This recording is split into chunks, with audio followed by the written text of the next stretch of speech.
Thank you very much. And ladies and gentlemen, thank you for being in this audience. Like my other panelists here mentioned, most economic activities have an impact on the environment, and the biodiversity, as Ravi rightly pointed out, is a measure, and it's a very healthy measure. So do we in the mining, in the resources sector where we find ourselves. However, the policy Rio Tinto adopts now, and it has had a biodiversity policy since 2004, is to try and aspire to leave a net positive impact wherever we are. And we follow a rather structured approach, which is, and the project in which I'm working now, which is still a few years away from an operating mine, is to avoid the impacts on the environment if possible. To some extent it is, and if it isn't, then you reduce it and mitigate it. And the third is you have an offsetting principle, which enables you to leave as much a positive impact as you can. That being so, and I'd like to relate to an example of a biodiversity program that we are currently running. And it's important for us from a perspective that we link the biodiversity program into the community where we find ourselves, because that generates a more sustainable approach for that program. So a few years back, a year and a half back, collaborating with BNHS out of Bombay, who are focusing on the vulture conservation. As you all know, the vulture population in this country is diminished, and it has had a biodiversity impact and a community impact. And the reason that it has diminished is the use of diclofenac in cattle, which is to vultures what cyanide is to human beings. So vultures, as you know, survive on carcass.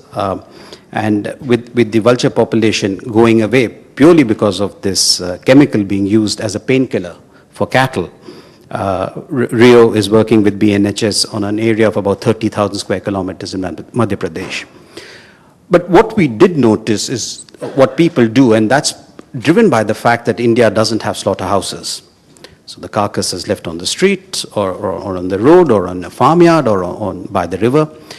The carcass by itself is the worst form of a hive for bacteria and virus. So that's one impact it has on the community. It spreads disease, it spreads infection. And in the absence of vulture, so what the vulture does, it cleans up, or vultures clean up the carcass like no other being can. And and it does so within 2 or 3 days. So you're then left with just hide and skeletons. And that is an industry by itself, by the local community, which in this particular example of 30,000 square kilometers was an industry of about $60 million. Because of the absence of carcass, it's reduced to about 4 or 5 million. Now, with the absence of, with the absence of vultures, dogs and rats come in. So what BNHS has noted is the depleting population of vultures is being replicated by the increase in the number of dogs and rats in these little villages, which is in itself an issue, because it's an hygiene issue, it's a health issue. So BNH is working with the local community, introduced why they should not use this particular painkiller on the animals. And they started understanding, and it's going to take a bit of time. Fortunately, the government of India recognized and has banned that particular introduction. Now, the reason people use it is it's an extremely quick painkiller. But unless you enable the pharmaceutical companies to come out with something else, which is equally good, by discouraging what they're currently selling, the advent will never happen.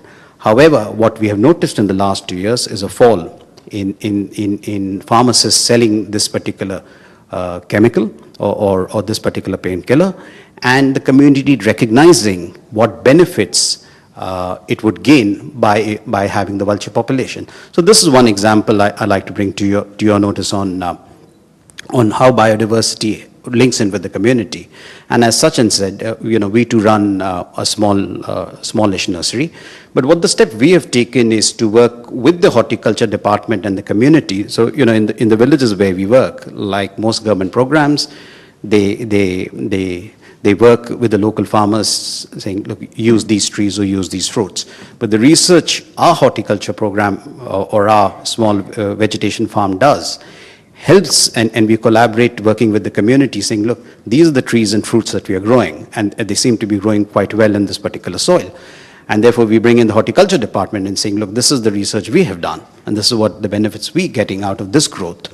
So that's another, although it's a biodiversity initiative, we kind of link it back into the community, because then only it sustains itself. And the third initiative that we have started is only 3 or 4 months old, is as part of any EIA or a forestry approach, you need to work with the wildlife management department of the local state. So here we took a different step. We said to them, look,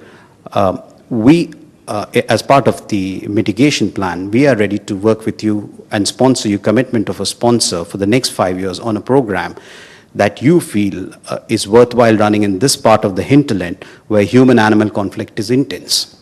And there are many ideas that come out from the local forest department and the local wildlife people. So we said, look, we will support you for the next 5 years, committed this much millions will go in. However, we should have the ability to bring in third-party financing, because what that does, it will keep it sustaining and going. Now, we are no wildlife experts, we are no technical people, but because we operate in 50 countries and we operate in areas where wildlife, we have, we think or believe, and because we operate and work with 6 international conservation bodies and domestic bodies, that look, we can put 2 and 2 together, and that's the agenda they need. Funding is the relatively easy bit. It's the catalyst that comes in that they support. So we do see a paradigm shift. We see a lot more collaborative approach coming through. But and you just need to take that step beyond the foundation of regulations and take that initiative.